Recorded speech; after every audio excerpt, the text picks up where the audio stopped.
Arcus 1. I would start at the beginning, but I don't know when that was or how long ago I was banished to this prison. What I know is I've been observing and studying the inner workings of this entity that had once been, well, an obsession. How ironic that I should be sentenced to live out the rest of my days in the very thing I sought to destroy. An obsession turned prison, as all obsessions are, I suppose.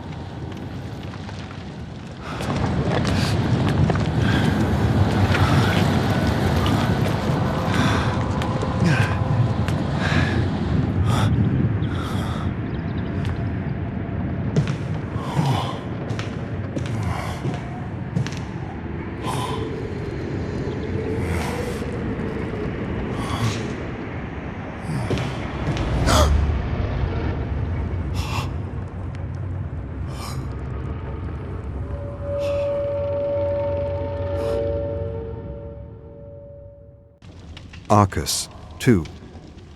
I am going through some past scribblings and the notes of the previous unknown occupants, and I realize I should at least try to organize them.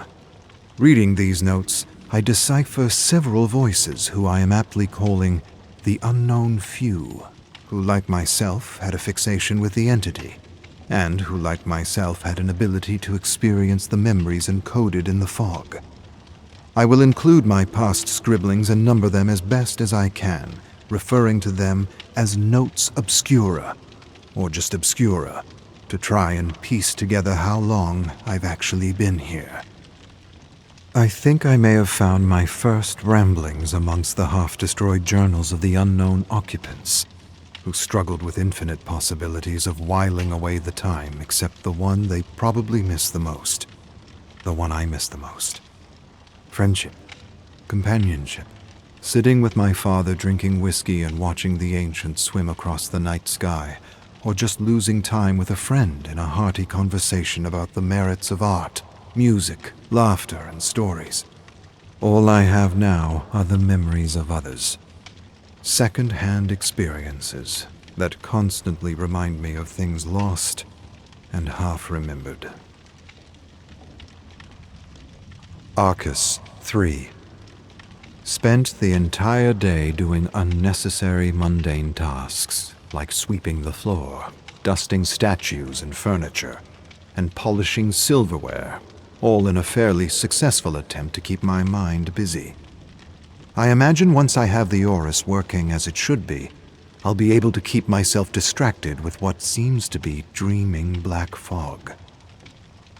Toward the evening, I tinkered with the Aurus, and when this proved frustrating, I worked out mathematical equations and theories while talking to myself and engaging in stimulating debate and what I believe to be meaningful discourse.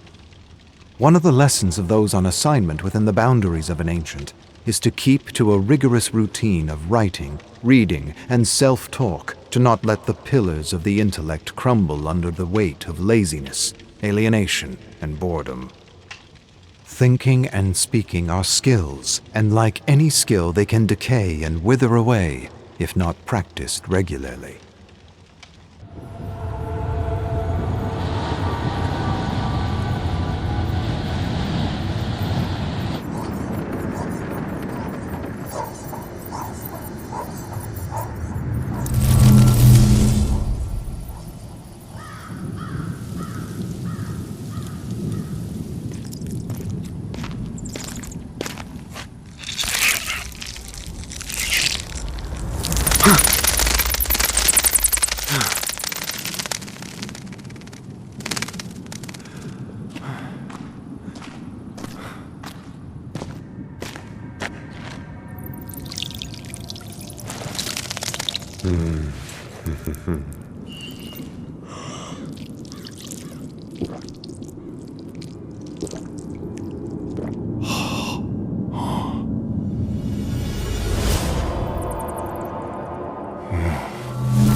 Arcus 4. Stories and journals are scattered everywhere. So much to read, and yet I find myself drawn to the scribblings and renditions of the unknown creator I'm calling the Mad Designer. Journals filled with the wild sketches and musings of people I imagine are caught in other parts of this living dimension. People juxtaposed with other terror worlds and timelines that make little or no sense to who they are or where they're from. The illustrations and notes are foolish, absurd, and quite contradictory, and yet they bring moments of levity to my life, which does the soul good.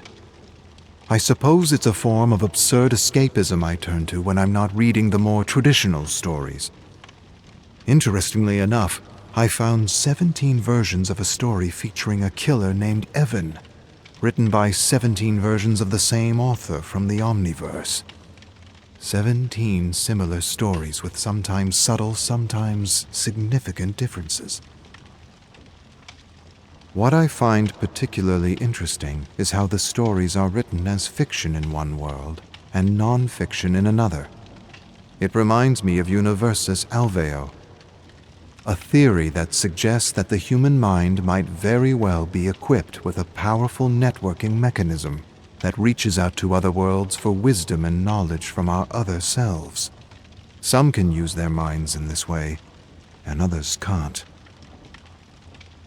The theory suggests that those who have experienced trauma in their formative years detach from their reality, allowing them to explore other realities and worlds with relative ease. Artists like magicians and shamans see small things in the big, unexplainable, endless dream that is the Omniverse, and they bring these ideas or insights back to entertain, enlighten, and inspire the world. Fiction in one world, non-fiction in another. Everything is real, or nothing is. And here in the Chamber of Blood, there are countless horror stories of every variety.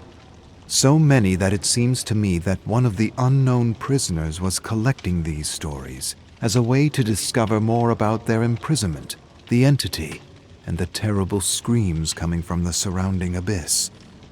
Whether this is true or not, I'm not sure, but what I do know is I spent the whole night reading my favorite stories out loud, like my father used to do by the fireplace. And the entire time I couldn't help but wonder, how could anyone have accessed and assembled such a rich collection of notes, journals, and stories? I have no immediate answer, but I suspect by the texture and density of the fog that I may be in a place as complex, mysterious, and misunderstood as a black hole, a living, breathing, all-consuming black hole, the serpent of infinity that gorges on its tail, that eats itself endlessly as it spirals downward into the cosmic Fibonacci stew that is life incomprehensible.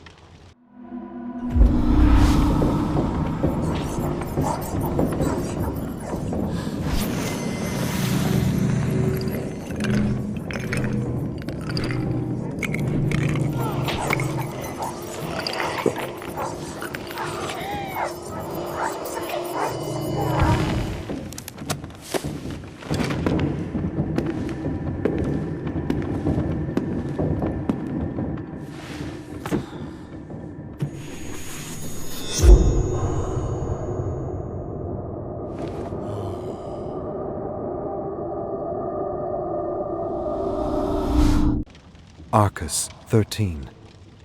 The series featuring Hattie and Jordan on Terra 717, or Haley and Jaden on Terra 1315, or even Hannah and Justin on Terra 238, are all titled Harbinger FM instead of the Harbinger of Hell, and they seem to have more insight on what the entity might be and how it corrupts and influences other worlds.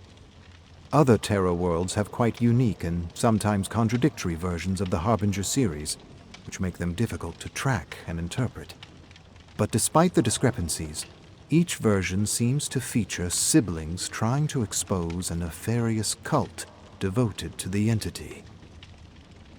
I am currently searching the rift for the real memories that inspired all these adventures to see how close they are to the actual inspiration.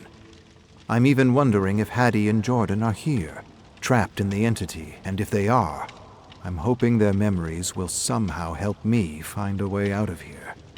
So far, I have found nothing close to a real memory, but I did find another story from Terra 717 in which Hattie discusses a phenomenon she calls the overlap, and which other stories call the borrow, the coil, the bleed, etc. I'm currently keeping extensive notes on the Harbinger stories and their descriptions of the overlap, to see if any of them can give me insight into what this phenomenon actually is. What I've discovered so far is that almost all of these stories describe places where a dark dimension intersects with the world, and that these intersections seem to attract tragedy and misfortune. Some of these stories go so far as to claim broken or traumatized people can derive strange abilities from the vibrations emanating from these dark and cursed places. These people can ultimately use the bleed, my preferred name for the phenomenon, to access knowledge beyond the veil, as it were. The Harbinger series from Terra 719 is also worth noting because the details included by the author seem closest to what we studied back home concerning ancients and living dimensions. Not to mention what I've been able to discover by examining the memories of souls marooned here.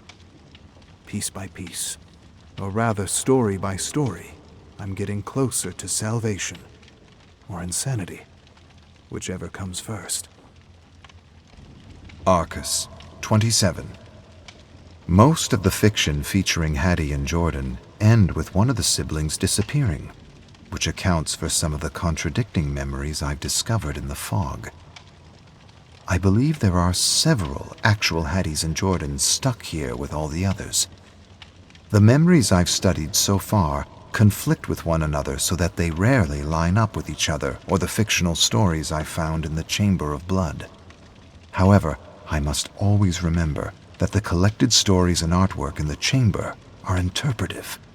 They are not exact, and they were more or less inspired by several versions of the siblings that exist, or will exist, or have existed within the endless tapestry that is the Omniverse. The truth is, the unknowns have collected so many stories that I don't know where to begin my research. Currently, I am focusing on the Red Crane and 12 to Midnight to better understand how the Black Fog works, and how the characters in these stories may have been able to interact with it to their advantage. There are also many versions of déjà vuism that relate a story of how one man found a way into the darkest recesses of this dimension to save the one he loved.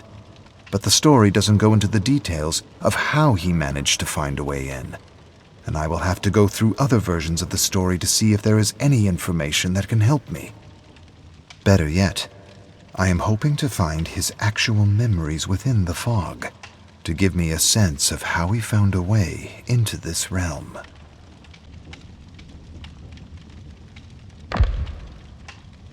Arcus, 34. There are countless horror stories about mist or fog in the chamber, and not all of them are related to the entity. The unknowns have done an adequate job at separating the relevant from the irrelevant stories, making my research on what others have written about this place and experience easier to conduct. What is it about the fog, and not just black fog, that has inspired so many stories throughout the Omniverse? Arcus, 41. The mad designer sketches are preposterous, yet entertaining. I just went through hundreds of sketches of monsters and killers in tuxedos and golfing attire. It makes no sense. And yet I found myself pinning these absurd illustrations in my study. They have absolutely no value to my investigation, yet they made me smile, even laugh, and perhaps that's enough. Perhaps helping me forget the horrors of this place even for just a moment. turns the absurdity of these designs into a kind of medicine. As much as I take offense to the complete disregard the mad designer has for these characters, I can't help but search the Chamber of Blood for more Emperor Dwight illustrations. They are, so far, my favorite. Arcus, 42. Those who are referred to as the Unknowns have journeyed through this old one, hiding secret knowledge within the realms in strange ways. It is said that this knowledge is hidden in the fog, in the buildings, and even in the blood of creatures. It's hard to make sense of what they mean. What is clear is the Unknowns seem to be able to travel throughout realms with relative ease. The ability to move between realms alone would be a secret worth having, even if I would have to skin one of those horrific creatures lurking around in the fog. Arcus 54. The atmosphere of the realms is dark and grim, to say the least, but also ever-changing. I've already remarked that the atmosphere is misty, even foggy at times, and that this fog feels alive. It seems to contain swirls and streams of memories or imprints of beings from multiple Terra worlds. It is as if the entity absorbs all the psychic energy and thoughts of beings it snatches as it journeys through the endless cosmos. I've used the Orus to study the black fog and have come to 3 observations that will prove invaluable to finding a way home. First, the fog is rich in auric particles, leading me to believe this dimension is more conscious than it is material. Second, I should be able to manifest anything I am able to pull from rifts in the fog, using techniques passed down from my family. Third, the entity is far more ancient than we ever suspected back home, and most of our theories and conjectures were wrong. The rich presence of auric particles and cells suggest it is one of the original ones, and ancient. Arcus 129. A knock at the door and an invitation attached to a bottle of whiskey waiting for me at the foot of the door.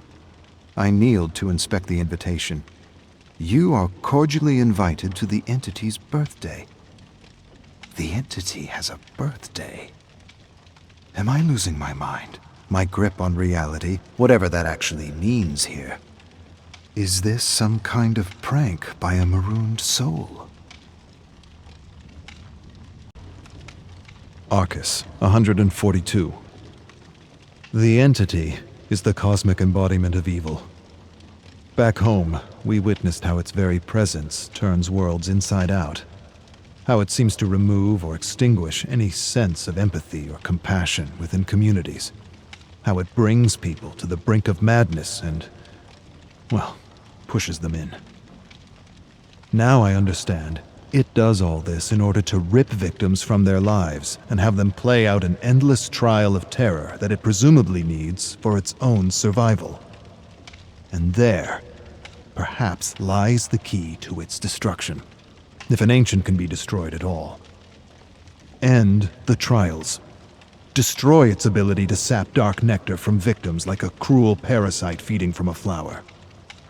At least the archives affords me a better understanding of the entity, why it moves from universe to universe, picking victims off and devouring worlds as though at a cosmic buffet.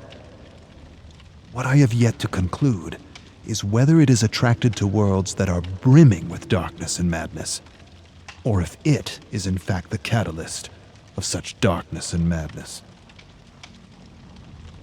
Arcus 182. I have discovered structures within the realms of the entity that remind me of home. It is possible others from Terra Primus have found themselves marooned within the entity. These survivors could have with them knowledge to free me from this tower, and possibly ideas on how to escape this infernal dimension. As far as I know, we were one of the first of the many worlds to begin unraveling these great cosmic mysteries and proving that planets and solar systems were, well, alive. These discoveries led to entire paradigm shifts that unlocked for us our ability to travel from dimension to dimension. Where once we thought our knowledge was absolute, these discoveries showed us how little we actually knew about the world. Arcus 223. I felt an uncanny and unseen presence in the archives as I contemplated the entity. I could hear the labored breathing of killers standing outside my prison. I looked out into the dark, raging fog and saw nothing. Either the entity is aware of my presence and is preparing to send killers to put an end to my plans, or the memories of survivors are somehow merging with my personal memories, and these sounds are mere side effects of overusing the Aurus. In the end, it doesn't matter. If I could end the entity, I would, even if it meant my own demise. My life is little to pay for the salvation of the worlds it will destroy. Arcus 293. Things could have been worse. I could have been banished in a dimension without auric fog, containing the memory imprints of countless victims. Memories that keep me entertained and busy with my coin and spirit collections. And the music.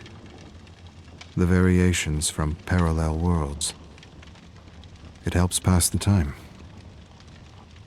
In a twisted way, I think what I'm admitting is that I'm glad the entity takes what it wants, when it wants, from the Omniverse. Arcus 328. There is a curiosity at the core of every thinking person. A need for knowledge from uncharted and unknowable territories. But what is discovered in those blank spaces of the abyss, of the cosmos, are things far too immense to understand.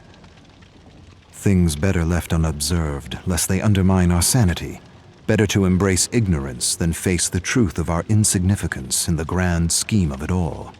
Against the vastness of the infinite, we are mere microbes swirling in an endless, indifferent cosmic stew. I say stew, but the entity is probably more of a blood pudding. Arcus 337. At first glance, the endless bloodshed seems to be an act to satisfy some destructive instinct within the entity. This seems to me a reductionist distortion of something more sophisticated, something more intricate, something even sacred. Beyond the horror, the shedding of blood, and the very real appearance of death puts us in touch with life, and can be an intoxicating and highly addictive experience on the deepest and most archaic levels. When our blood or our life force is offered to the entity, it can be seen as a gift that is soon returned to us so that the horror may continue again and again. The world constantly churns with life and death and life, the circulation of blood through an old one from heart to body to kidney, back to the heart again to be purified and begin anew. Arcus 345. I have recently wondered if survivors realize the titanic significance of their thoughts and feelings, and of how the entity uses them to furnish the trials. Thoughts and feelings that bring me glimpses of what it's like to have lived on a parallel world as someone else. It helps pass the time. Arcus 437. I'm going to have a couple shots of whiskey from Terra 917, experience a few memories, then head to bed. The warmth of spirits from 917 has always had a way of lulling me away. While it is true this is a cruel fate, an even crueler fate would have been to have been imprisoned here without the Aurus, without the ability to manifest and create and enjoy. It feels strange, as this may seem as the nexus of creation, able to travel memories and cull from those memories without restraint. Helps pass the time. Definitely helps pass the time. Arcus 557. All planes of existence are a unique mix of conscious auric particles and material particles. The entity is almost certainly pure consciousness. The observable fact of existence is the material world responds to and changes with consciousness. Collective consciousness is the key. The body, the home, the trial, all of it is an expression of the entity's unconscious need for fear and terror. The distinct observation in the specimens chosen by the entity is that they all come from worlds that have failed to understand the metaphysical relationship between their thoughts and the world they live in. This is not by chance. It is, to my mind, self-preservation. Victims who know this truth and have honed their ability to manifest could be poisonous to the entity. This leads me to believe the entity is attracted to dark worlds because darkness and chaos are clear indicators that inhabitants have failed to connect the dots between the collective consciousness and the health of their world. The conclusion, then, might be that the entity feeds off ignorance. Arcus 571. Gut-wrenching shrieks echoing through the fog disturbed my sleep. I woke up, put on some slacks, clambered to the roof with some whiskey, and hit golf balls into the abyss. There's something about hitting iron and wood into oblivion that's calming, even therapeutic. I must have hit 1,000 golf balls before the yelling and screaming finally subsided, and I called it a night. Arcus 572. Someone left a bucket of golf balls at my door with a note. Best balls ever. Upon further inspection, I realized they were hardened eyeballs. Fossilized eyeballs, collected no doubt throughout the Lost Realms. I didn't realize eyeballs could be fossilized, or that they make, dare I say, decent golf balls. I actually wouldn't mind another bucket. This must be a gift from my mysterious friend. Arcus 632. Through a rift, I believe I culled another memory of Vigo, manifesting reality within the entity with something reminiscent of the Orus. How he came to understand the machinations of the fog is both puzzling and inspiring. It suggests to me that perhaps this place enhances one's connections to our infinite selves throughout the omniverse.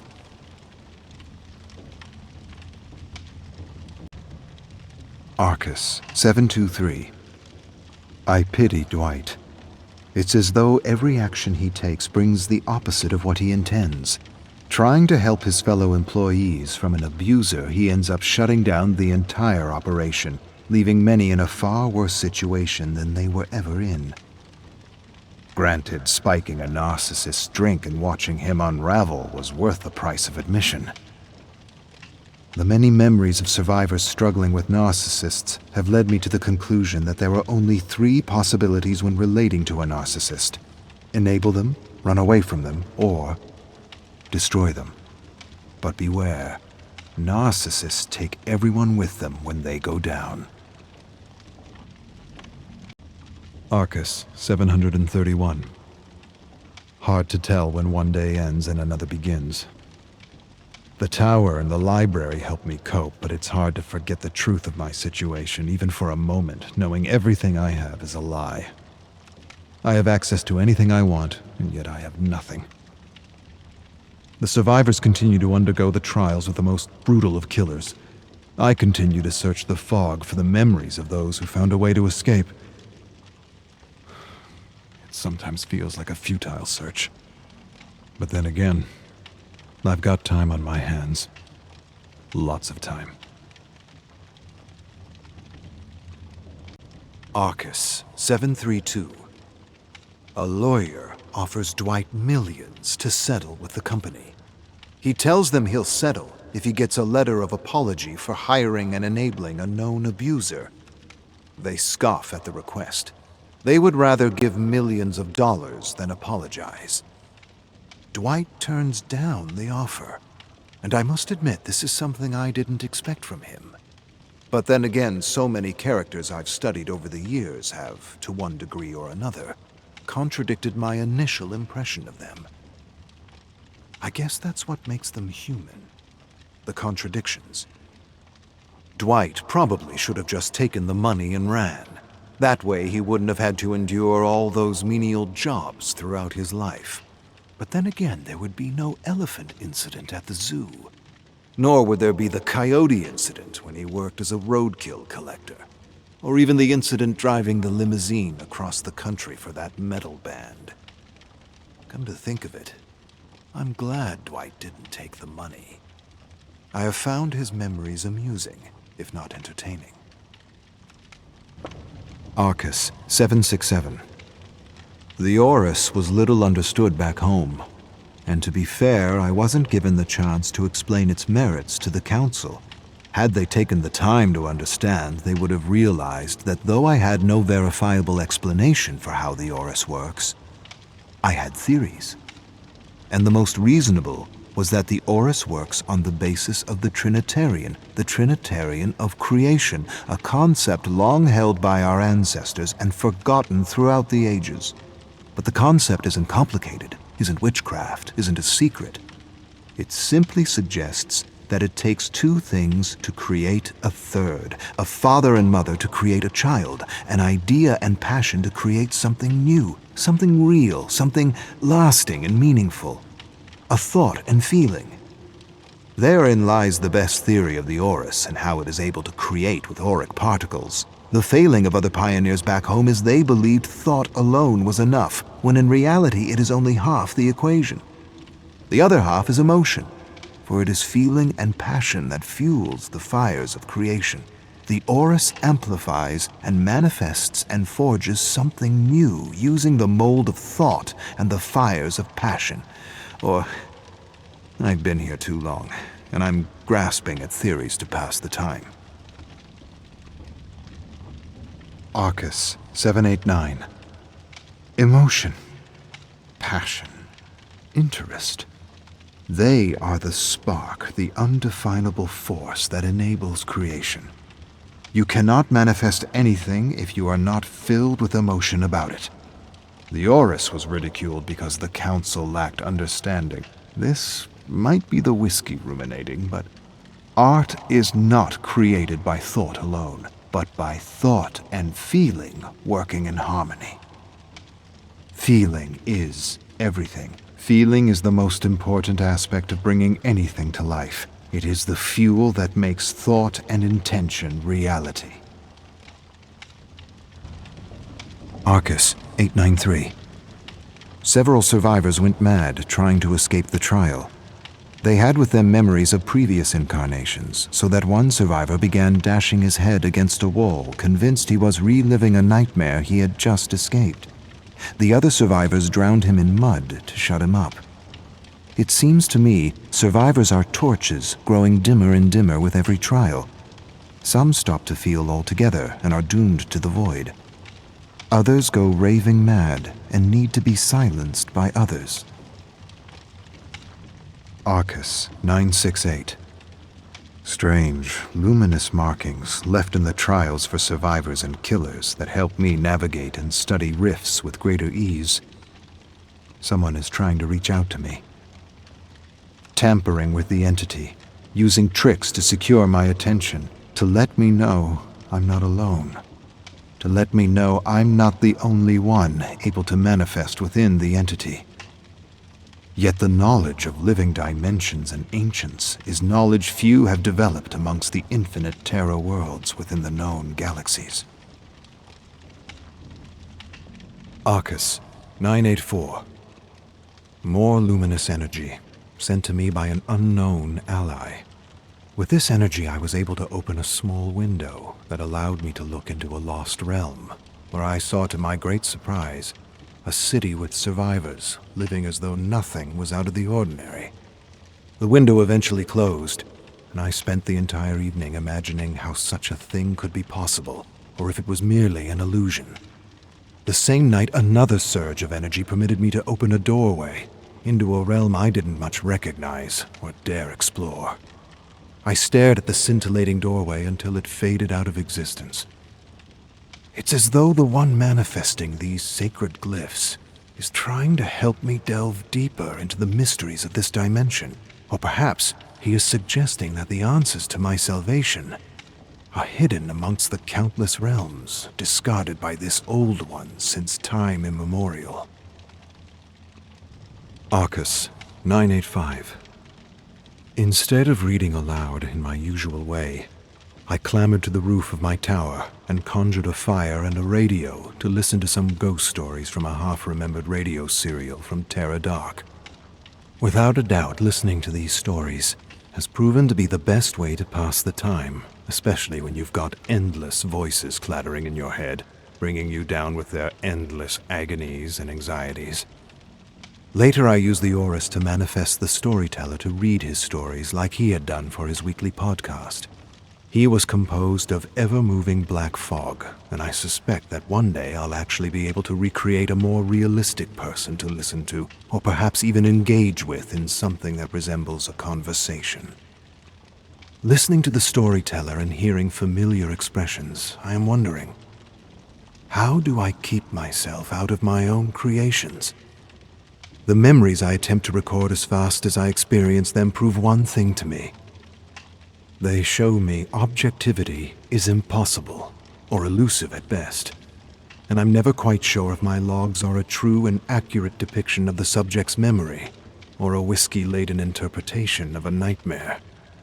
To add to my frustrations, I have recently noticed other voices have made their way into my notes, other interpretations, other thought patterns from people whose memories I've likely spent too much time reliving. They are becoming a part of me, and that wasn't supposed to happen. Arcus 986. The storyteller kept me entertained throughout the night with his gory tales of Nosferatu, so that I almost forgot my own personal living nightmare. His stories entertain and make for a perfect distraction when smashing golf balls into the abyss just won't suffice. There have been countless tales of vampires, and to be certain I've read most of them. But to my mind, his are the most chilling. More than once now I've woken in a cold sweat, with the sense that my tower has been overrun by these horrible creatures with fangs for teeth. Arcus 987. Another incident woke me in the middle of the night. An incredible surge of energy coming to me from an undetermined source.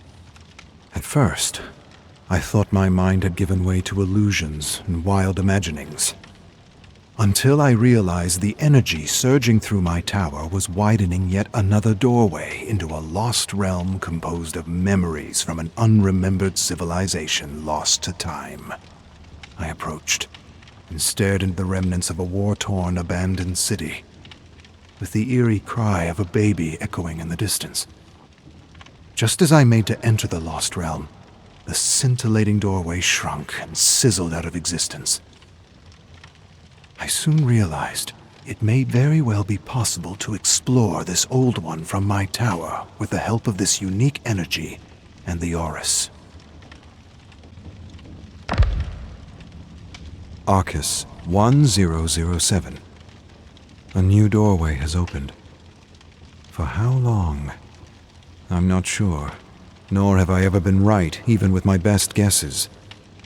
Through the door of my study and into a lost and forgotten realm, moss-grown, stone homes, with doorways barricaded with wagons, planks of wood, and decaying corpses tangled in barbed wire.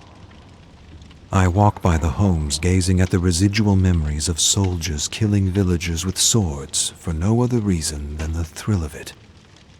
I can't make out which era or terror world this realm is from. I search the realm for hints of how one may open an actual doorway back home. Somewhere in these memories and forgotten realms is the answer to my salvation. But which ones? Which ones indeed? Arcus 1032. Jumbled experiences of brutal killers and weird rituals of godless brutes from worlds too dark to care. I jerked myself straight out of one memory that pulled me into a cavern of bodies with an odor so repugnant I was retching for hours. I still have that horrible taste in my mouth and shudder at the thought of that smell. That horrible smell.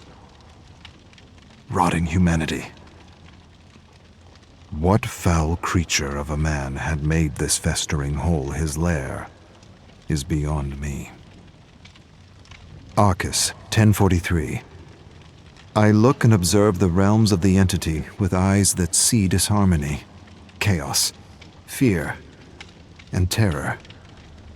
And yet I acknowledge I may be swayed by appearances, and that there may be another truth beyond the veil, and it feels futile, if not absurd, to try to put to words what I am seeing. Arcus, 1118. There's nothing like silence to drive you mad. I stared out into the endless ocean of black fog surrounding me and quickly realized how incredibly small and insignificant we are. Dread and despair soon overtook me, and I began to realize how arrogant we were back home to try to define and describe these living cosmic entities.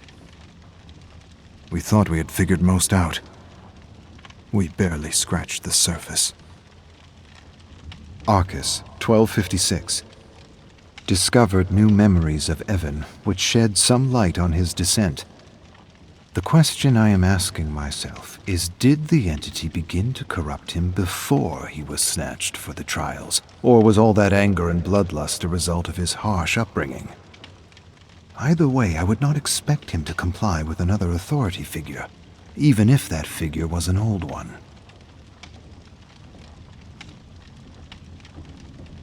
Arcus, 1275.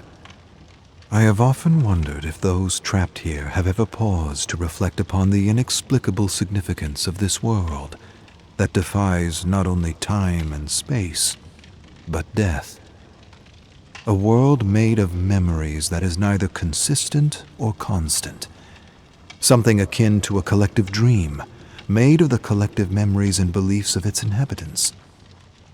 Sometimes I wonder if not all worlds were like this in some respect, and that reality is what we in fact dream it to be, or believe it to be. Arcus, 1278. I received another strange note on my door about the sweet darkness. This one wasn't signed Zed, or Zezel, or Zezeltrix. This one was signed Lady Trix. I don't know what to think about all this bizarre excitement and this obvious attempt to lure me away from the tower. I'm adding the note to my mad designer collection, as I'm quite certain they are one and the same.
Arcus, 1513.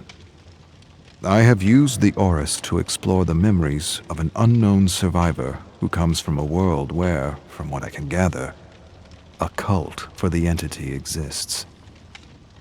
It's not a surprise, or the first time I've seen such a thing, but the memories suggest she was a detective of sorts trying to prevent a cult sacrifice before she was snatched for the trials.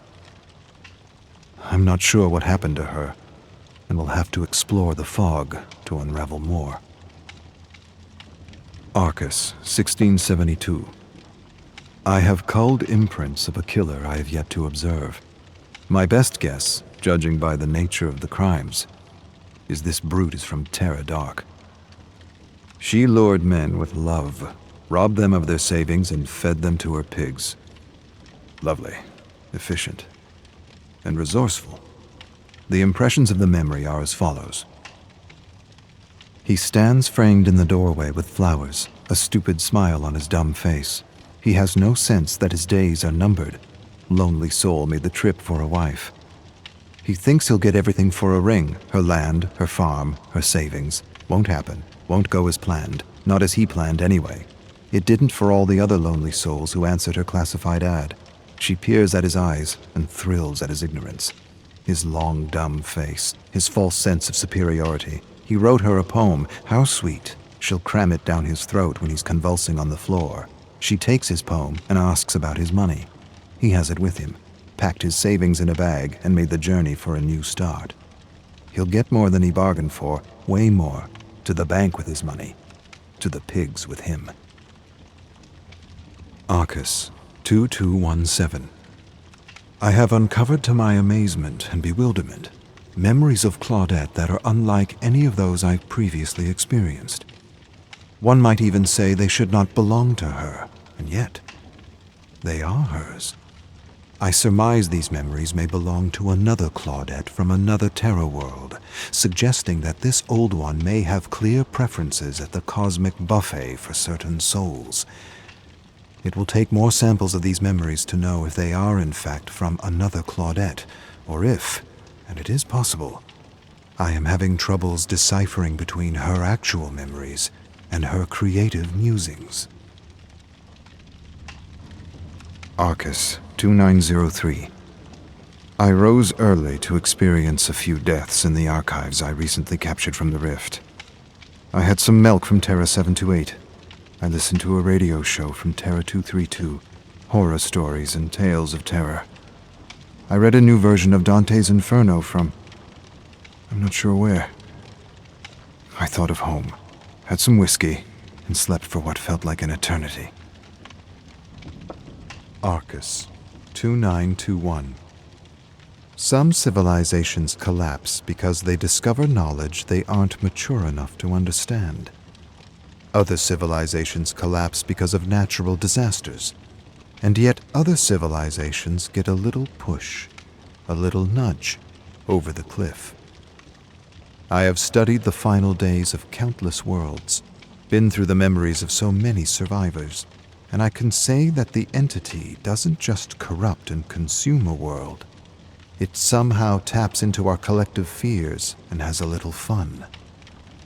From what I've observed, the entity seems to take its time cherry-picking souls from a buffet of misery, while contemplating a perfect design of destruction as though an apocalypse was a kind of work of art, a kind of masterpiece. This, I realize, goes against everything I've learned about ancients back home, but I cannot deny that all the stories and memories I've been examining suggest a voluntary and not involuntary will to create and destroy on the part of this ancient. It's all speculation at this point, but the last realm that opened up in the basement allowed me to venture into Terra Arachna, where I witnessed the fall of a world to massive spider-like creatures, monsters that could have only come from the entity. Not wanting any of those monsters escaping into the tower, I quickly etched a symbol into the basement door to make the realm disappear. Then, just to be certain, I opened the door, and all that was left of the apocalypse was a small, empty room covered in dust. But as I examined the room, I thought I heard a kind of chittering sound in the corridors. I swallowed a growing lump in my throat and cautiously searched the tower to make sure nothing had escaped. I didn't find anything inside, but noises outside continued to disturb my sleep. And I'm sure I've seen things moving in the fog. Arcus 3212. From a window, I see something moving with an uncanny light. Through the black fog, it shines there, beckoning me. And yet I cannot leave. I cannot move. I can only bring things to me through the Orus. What light is this? Is it a creature sent by the entity? Is it a survivor? Or perhaps it's a marooned soul from back home searching like myself for a way back. An unnatural wind whines, and I stare at the moving, hypnotic light. A hideous watching eye, trying to reach out to me. Trying to tell me something. Trying to convey something in its strange, rhythmic movement.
Arcus, 4902. Life is not life in this prison, and death is not an escape. It is merely the start of a new trial, and most survivors are aware they are caught in something they will never understand. Why this is all happening is no longer obvious to me. The truth is, I don't know what to believe anymore. The entity is not what it is, or what I thought it was. Arcus, 5736. I have seen into the heart of this old one, and have seen things no mortal eyes should see. Things that simultaneously perplex my mind and burden my conscience. With mysterious help, I have ripped open reality, searched deep within countless rifts, and seen everything tumble helplessly toward chaos and entropy, toward death and madness. And for the briefest moment, I had the ridiculous thought that the mysterious ally helping me could very well be the entity, playing its game with me, toying with me as a cat does a mouse before the claw rips the tiny jugular out. Staring out into the endless abyss of black fog, I thought that this prison could very well be another form of trial, disguised and designed to feast on all the psychic energies derived from alienation, boredom, and all those bouts of unremembered insanity. I can't help but feel millions of invisible hooks in my heart, and millions of unseen eyes all around me, watching me, waiting for me to tumble toward chaos and madness like everything else, waiting for my mind to turn against itself. This bastard of an old one wants me to kill myself, I am sure of it, or maybe I already have, and maybe I will again, and again, and again. Arcus, 5738.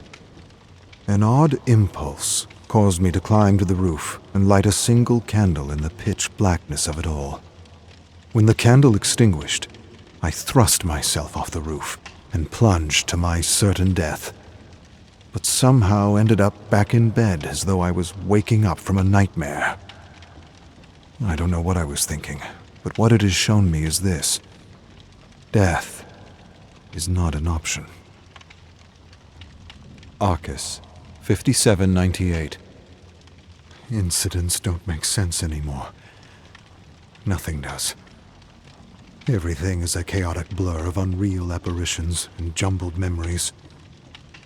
I can barely recognize my own thoughts or distinguish my memories from those I've been studying. Last night, I relived the most horrific murders in my collection with a strange kind of pleasure. When I had had enough, I looked in the mirror and did not see myself, but dozens of faces morphing in and out of each other, every possible face except my own. I thrust my fist into the mirror, and my hand split and blood was everywhere. What cruel fate has befallen me that I should lose myself in the darkness while trying to escape its deadly grasp? The Orus will either be my salvation or my downfall. Arcus, 7294. I woke up soaked in blood, with no recollection of what transpired the night before. The blood dripped off my nose and chin. I felt my forehead and scalp to discover a deep, stinging gash. Accident? Self-inflicted? Nightmares of the fog? Creatures of the abyss? I didn't know. Later, by the bed, I discovered a purple mound of flesh and gore. I cleaned the slop and tossed it out the window into the abyss, from where it had come. Arcus, 7456. I am taking notes under incredible mental strain. I have had flashes of survivor memories overrun my senses all day, and I'm trying to focus on home and gather myself. I haven't used the Orus for some time, and yet I have been pulled in and out of these lives randomly. These records, these archives will, I imagine, help me remember myself, should this Orus nudge me into the abyss. Arcus, 7525. It's hard to say what came over me, and I can hardly recollect the last few hours, perhaps even days. I awoke with several empty whiskey bottles and dead bodies sprawled across the roof. Not too far from the scene was my gory 9-iron and a phonograph playing a solemn French song about life in a city I will never truly know. I turned the bodies over one by one, and they vaguely resembled those who had forsaken me in this infernal prison. I must have conjured them and destroyed them in the same evening. But with a 9-iron, I imagined far worse fates for them. I even have a journal devoted to dark and creative ideas on how I might actually one day make them pay for their corruption and impertinence. Arcus, 7547. Whiskey, deep into the night. A strange aftertaste, a flavor from a world which makes the best whiskey. Whiskey dreams are some of the most pleasurable, dreams of home, with friends and family, enjoying time lost. When my senses returned, I realized I had turned my palace of a prison upside down. I remembered none of it.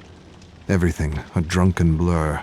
So many paintings and statues I had created from memories from other worlds. Shattered. I'm losing my grip on reality, and maybe that's a good thing. One day merges into the next, and I'm lost in a storm of whiskey, screams, and endless streams of broken memories. Arcus, 8282. Dozens of severed heads in the den, and I'm not sure how they got there. I stared at them all day, recognizing a few of them from the last few memories I've been exploring. It took me all night, but I made a cairn with the heads outside the door. When I was done, they began to talk and argue and bicker with each other over pedestrian nonsense. I squeezed my eyes shut until silence returned. When I opened my eyes again, they were gone. I then returned inside and retired to the Chamber of Blood, where I read stories aloud and went through the absurd creations of the mad designer.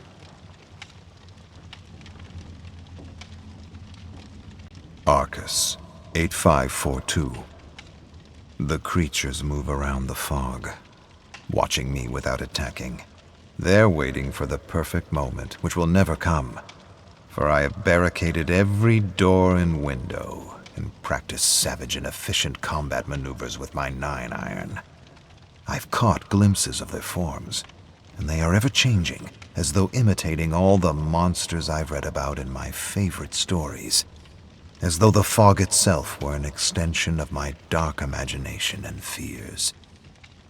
I'm calling these horrible things creatures of the fog.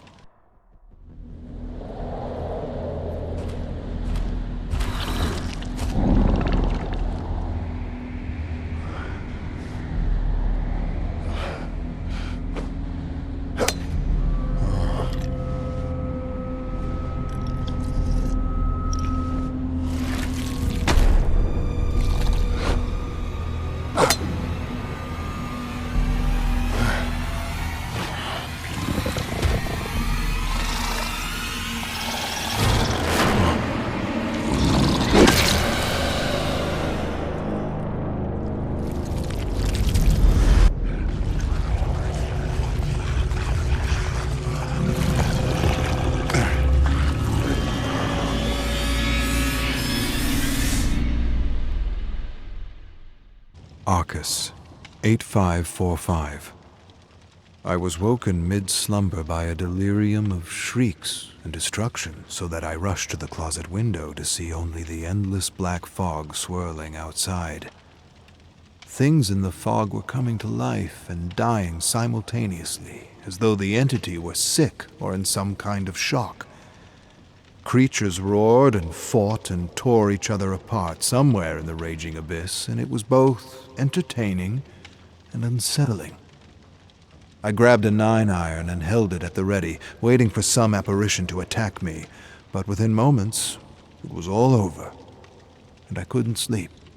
So I took the edge off with a little whiskey and gulp on the roof, the whole while cursing this blasted old one, and hoping that what I had just experienced was nothing more than cosmic indigestion. Arcus, 8557. I tremble as I scribble this down. Squid-like creatures, difficult to describe, attempt to penetrate my tower, trying to destroy my study and tools to explore and manifest. I held them off for as long as I could.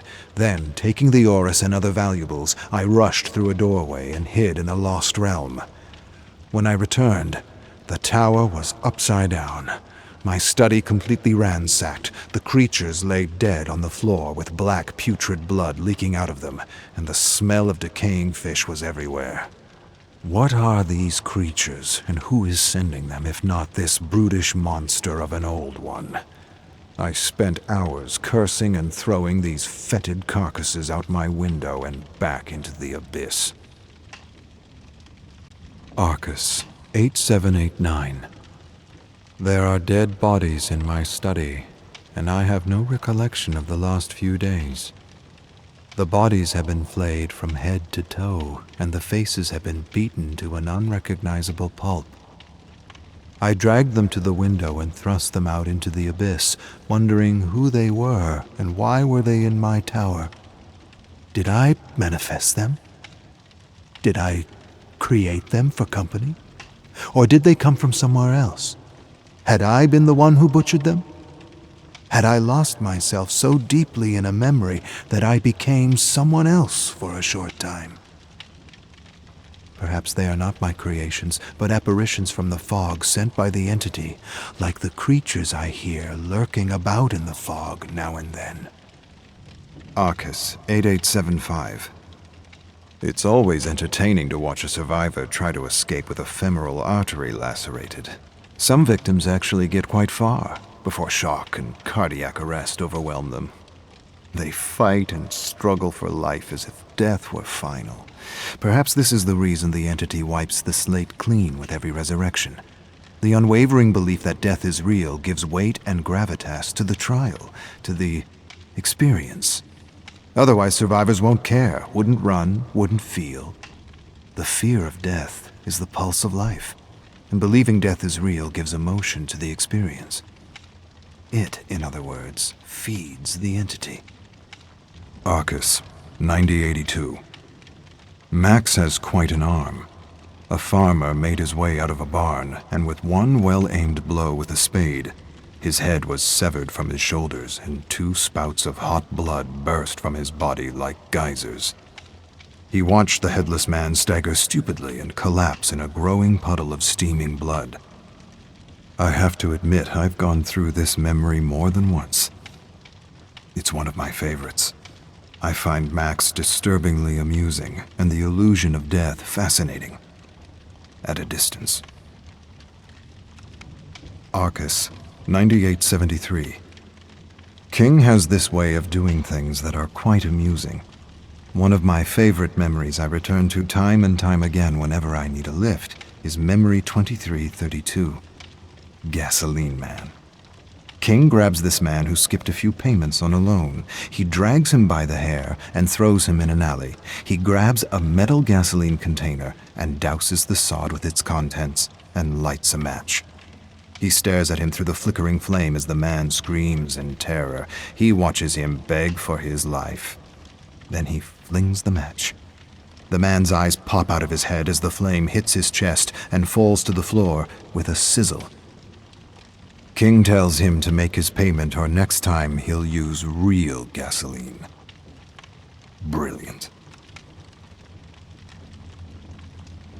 Arcus, 9966. I've discovered more stories by Bara that feature an esoteric character called the Prisoner. Like the other stories, the prisoner is trapped in a dark and strange dimension from which he is desperately trying to escape. Bara's stories, especially the ones written later on in his career, focus heavily on this dimension which he calls the horror. He describes it as the dimension where all horror originates. An interesting idea, but flawed in so many ways. Arcus, 9967. The prisoner can experience memories and stories extracted from a fog-like substance. After years of searching for a way out, he finds the answers he's looking for in the recorded memories found amidst the ruins of a castle. The memories are captured on an old vinyl record, which he plays on a gramophone in front of a wall of crazy. He listens to the scratchy record and soon discovers that the way out is through the darkest and most dangerous place in the horror. The Void. I've read about the Void in the works of several authors now. Some believe it contains a way out. Others believe it's all a trick to get the prisoner to jump out of the frying pan and into the fire. I'm not sure which stories to believe. It could be that all versions are true in some way. Perhaps there is a way out for those who know how to find it, but for those who don't, the Void ends up being a place of greater suffering and torment. It's hard to know which story or stories to trust. Arcus, 9968. I'm still missing critical parts to the story, and I'm not exactly sure if there's anything to be learned by the prisoner's journey through the Void. If, in the very least, I knew the prisoner had escaped, that would be something. That would give me the impetus to act. But as it stands, I'm still not sure how the story ends. Arcus, 9969. There is no such thing as fiction. Everything is based on some reality somewhere. Arcus, 9970. I found a series by Bara called Tales from the Horror. Hundreds of stories about people trapped in the horror, most of them trying to escape, others acting as servants of the darkness. I found one story detailing how an unlikely squad of survivors created an opening into the Void, with a sequence of symbols discovered on a scroll. They carved the symbols into a strange growth so that it exploded and destabilized the realms, creating a small rupture into the Void. There must be a version of this story where the symbols are described in greater detail. If I could somehow discover the correct sequence, I would have most of what I need to attempt an escape. I am close now. Closer than I've ever been. It's hard to believe I've made it this far. Arcus, 10187. I've been pushing through the Void for weeks. Maybe longer. Endless bodies and discarded realms as far as the eye can see. It seems a lot worse than any version of Bara's story I've read. And the constant feeling of dread is overwhelming. I'm starting to doubt anyone ever escaped this place. Arcus, 10190. I was lured by a gleaming light in the distance that caught my attention in the otherwise perfect darkness. I went to investigate, and it wasn't until the mouth of the cave I had stepped into closed that I realized my mistake. I had entered a Balzagar, a giant worm of the Void, which Bara often writes about in his earlier work for serial magazines.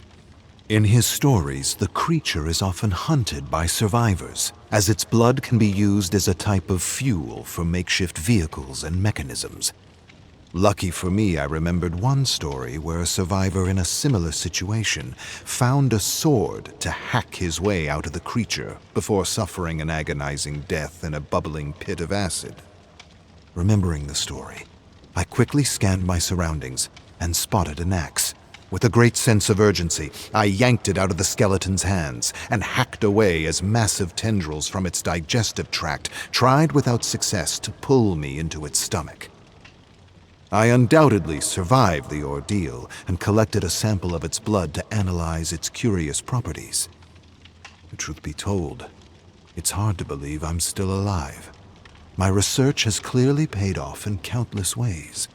How many times have I been inspired by the events of a seemingly random story I cannot say. More than I can remember, to be sure.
Arcus, 10202.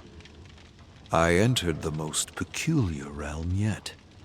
A purged realm, with people dressed in cardboard boxes living in homes made of rotten candy and putrefying junk food. It had Zezeltrix written all over it. I kicked down a moldy gingerbread house, and the structure instantly dissipated into a swirl of scintillating blue energy. I can't help but wonder where this mad designer comes from, and why I have found little about her in the stories. Her ability to manipulate this dimension and manifest anything that pops into her head suggests she comes from a highly advanced world, not unlike my own, possibly even more advanced. One thing is clear. Zezel understands the connection between thought and feeling to manifest reality. She has even found ways to hide secrets in the blood of her creations. She may even be one of the unknowns who have hidden countless secrets throughout the realms. Arcus, 10306. Hunters of the Void. These survivors originated from an unexplored, lost realm. They weren't expelled to the Void, but somehow escaped their realm through a ruptured barrier. I have read how these survivors hunt the endless creatures of the Void, and it has been suggested by several works of fiction that they have found a way to not only survive, but thrive in a town they built out of the waste salvaged from the discarded realms. Arcus, 10307. Ha ha ha, not funny. A realm designed and manifested by a troublemaking imp prompted by her endless search for entertainment. The realm juxtaposes survivors and killers from manifold worlds and timelines, making a parody of the trials. It is said the only way to stop her is to write her name backwards 3 times. But like the fabled Rumpelstiltskin, no one actually knows her real name. Arcus, 10,313. The 9 Forgotten Symbols of Vigo. Symbols discovered by Vigo while meditating in his dungeon before he willingly entered the living dimension known as the Entity. The symbols are said to open portals into unknown realms within this dark world. It's been speculated that these symbols, in the correct sequence, can be used to return home.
Arcus, 10,333. Rituals of the Black Serpent, book by an unknown scholar. I have found several different versions of the manuscript. The Black Serpent Society passed the scrolls down from high priest to a successor. The scrolls were said to have been destroyed by warriors devoted to the destruction of the Black Serpent clan. Yet several scrolls were hidden in the unknown spaces between worlds and compiled into a book. Arcus, 10,348. Krazik, a species of insect about the size of a horse that has black blood, like oil that can be used as fuel. Arcus, 10,357. Teyal, a cavern in the void in which a giant lizard-like creature dwells. This place is said to hold a doorway to another living dimension, unlike the Entity. Arcus, 10,375. Vaults of Yathala, a secret tunnel complex beneath the realms leading to a community of survivors. Mentioned several times in Mary's notebooks, though I have yet to find evidence of such a complex.